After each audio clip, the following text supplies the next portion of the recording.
Lewis and I spent a lot of time playing games together, but he was surprisingly bad at them. He died a lot.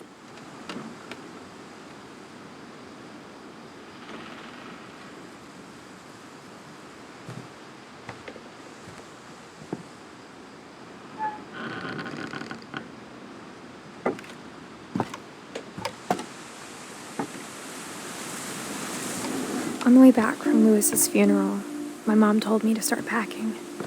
She waited until the day before we left to tell Edie. I'm not sure if she wanted to make it easier or harder.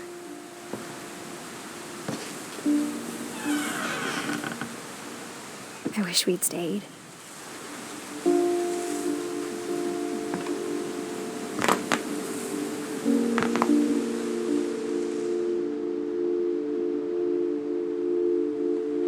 But I understand why we left.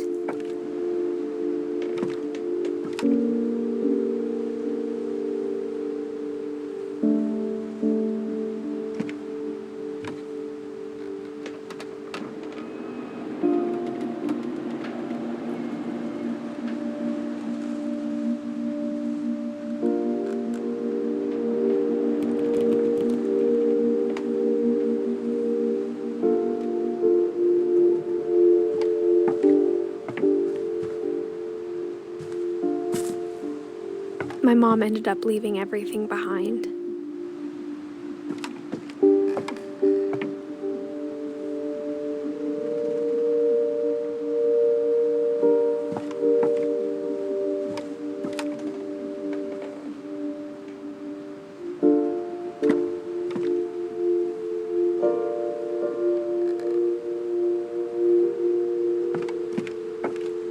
What happened that night had been coming for a long time.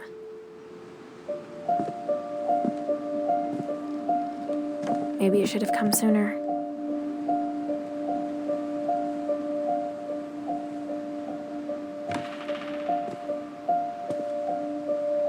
But it had to end one way or another. All that's left now is to tell you about that last night.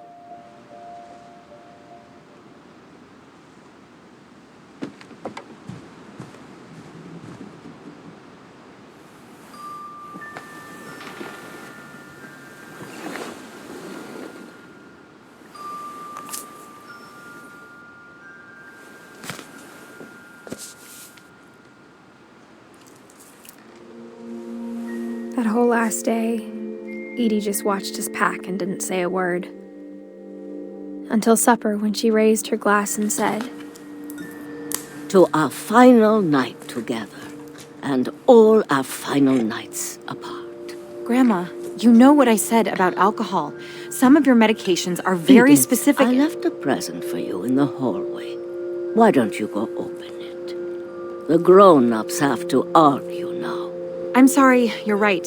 We're all leaving tomorrow. Let's just enjoy our last... I'm not leaving. Edith, you're excused.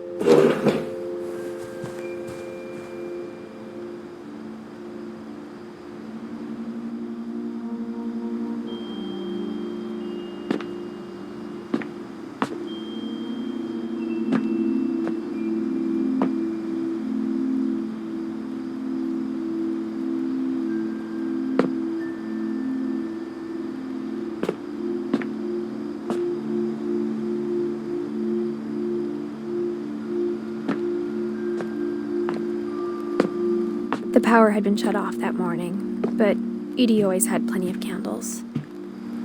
When my mom sealed the library, I don't think she knew about the other entrance. Or that Edie had a key to it.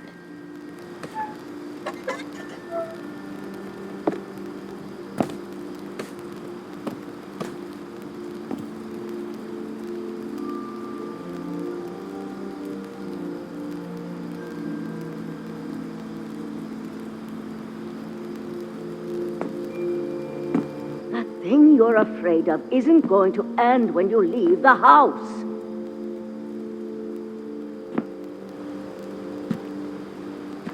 Edith has a right to know these stories. My children are dead because of your stories. I think it's best if Edith and I leave tonight. We'll have the nursing home send a van for you in the morning. okay?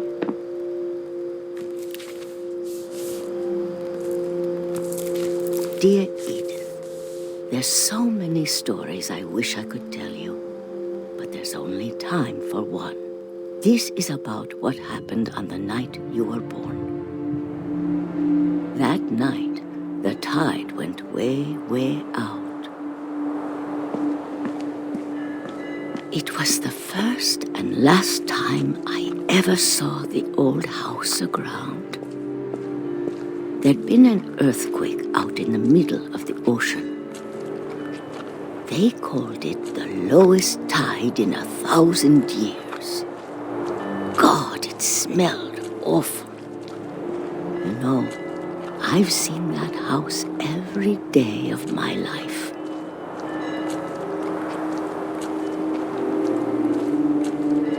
But I never thought I'd go back to it. When the fog rolled in, I lost my way.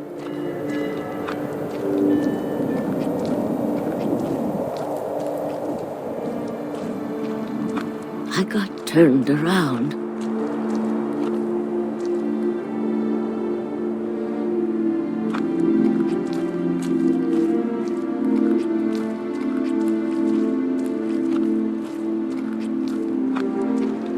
For a while, I wandered.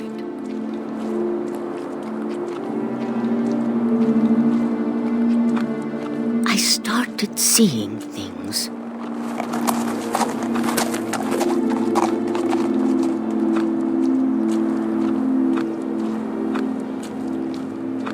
Things I'd forgotten had ever existed.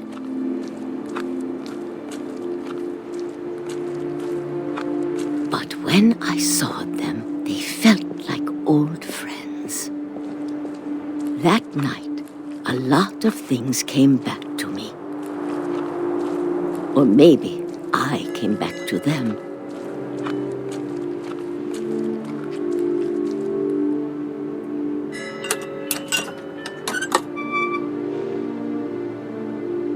Things I can't explain, but that I need you to try and... Edith, what are you doing in here?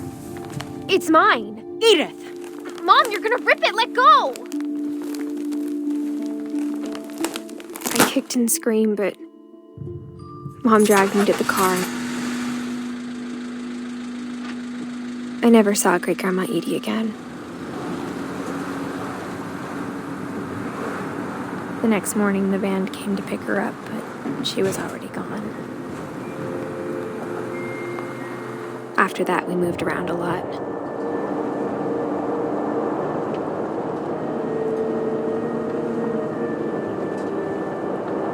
We both tried to make the best of it.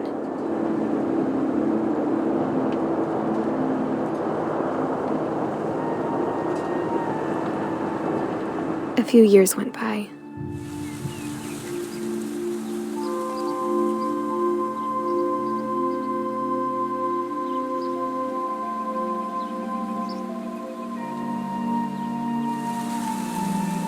My mom didn't like to talk about it.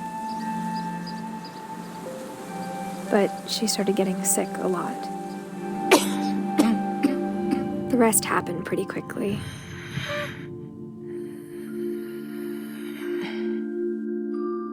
She got better for a while, and then she didn't. And then I was alone. The last Finch left alive. Until I found out about you.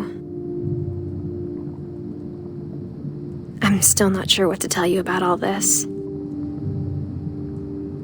If we lived forever, maybe we'd have time to understand things. But as it is, I think the best we can do is try to open our eyes.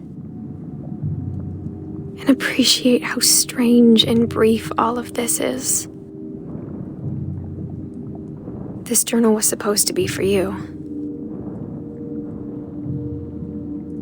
But now I hope you'll never see it. I just want to meet you and tell you all these stories myself. but I guess if you're reading this now, things didn't work out that way.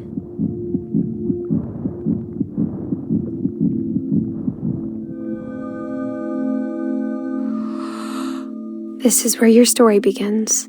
I'm sorry I won't be there to see it. It's a lot to ask, but I don't want you to be sad that I'm gone. I want you to be amazed that any of us ever had a chance to be here at all. Good luck.